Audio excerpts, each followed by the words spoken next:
Hello बच्चों, let's see the question. Water is filled in a cylindrical container to a height 3 meter. The ratio of the cross sectional area of the orifice and the beaker is 0.1.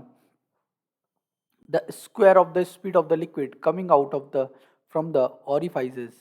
So यहाँ पर ये जो speed है v2 है, इसका square हमें calculate करना है स्पीड का. लेट सपोज कि वाटर जो नीचे आ रहा है वो v1 से आ रहा है. ठीक है. क्रॉस सेक्शनल एरिया यहाँ का A1 है और ये A2 है, तो हमें बोला गया है कि जो A2 बाई A1 है आपका, ये 0.1 है. सो इक्वेशन ऑफ कंटिन्यूटी अगर हम अप्लाई करेंगे, so A1 V1 it is equals to what, A2 V2. और इस अकॉर्डिंग यहाँ पर हम देख सकते हैं हमारे पास जो आएगा V1, ये आ जाएगा हमारे पास A2 बाई A1 मतलब 0.1 V2. तो ऑब्वियस सी बात है कि V2 ज़्यादा होगा, ये तो हमें पता ही है.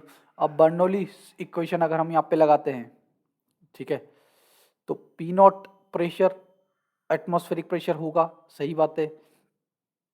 ये जो हाइट है हमें बोला गया है ये हमारा रो जी इंटू 3 मीटर में से 52.5 सेंटीमीटर माइनस करेंगे तो ये हो जाएगा 3 minus 0.525. Okay, row G H, because यहाँ का जो प्रेशर है वो पी नॉट प्लस इतना, मतलब हम क्या कर रहे हैं, पी नॉट इस पॉइंट पे अगर मैं लगाता हूँ, एक पॉइंट हमारा है यहाँ पे हम मान लेते हैं सपोज दिस इज एक्स और ये वाई. तो एक्स पर अगर मैं इक्वेशंस लगाता हूँ तो P naught plus rho g into उसका जो पोटेंशियल एनर्जी है,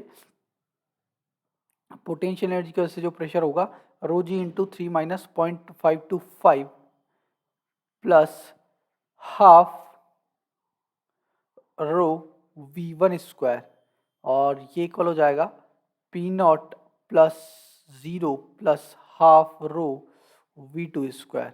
सो मुझे V2 स्क्वायर कैलकुलेट करना है.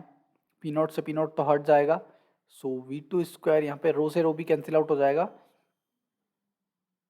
और रो से रो कैंसिल आउट हो जाएगा. ठीक है, तो V2 स्क्वायर के लिए मैं लिख सकता हूँ यहाँ पर 2 से मल्टीप्लाई कर दूंगा तो 2 इंटू जी इंटू 3 माइनस 0.525 प्लस, और ये आ जाएगा यहाँ पर मेरा V1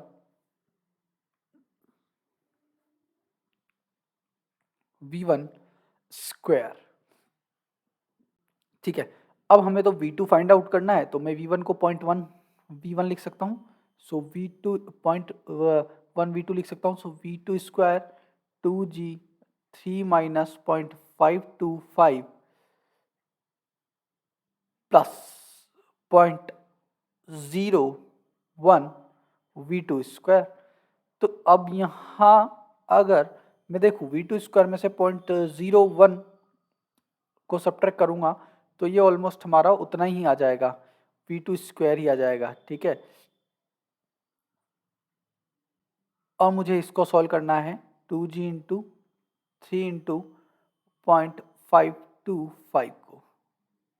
ठीक है, 3 माइनस 0.525 को मुझे सॉल्व करना है. तो ये हो जाएगा 20 इंटू, अब 5 to 5 अगर मैं सब्ट्रैक्ट करूँगा तो मेरा यहाँ पर हो जाएगा 2.475, जो कि ऑलमोस्ट मेरा आ जाएगा 50 मीटर स्क्वायर पर सेकेंड स्क्वायर. ठीक है, सो इस अकॉर्डिंग यहाँ पे हमारा जो ऑप्शन होगा A is the correct answer. I hope आप लोगों को समझ में आ गया होगा. Thank you so much.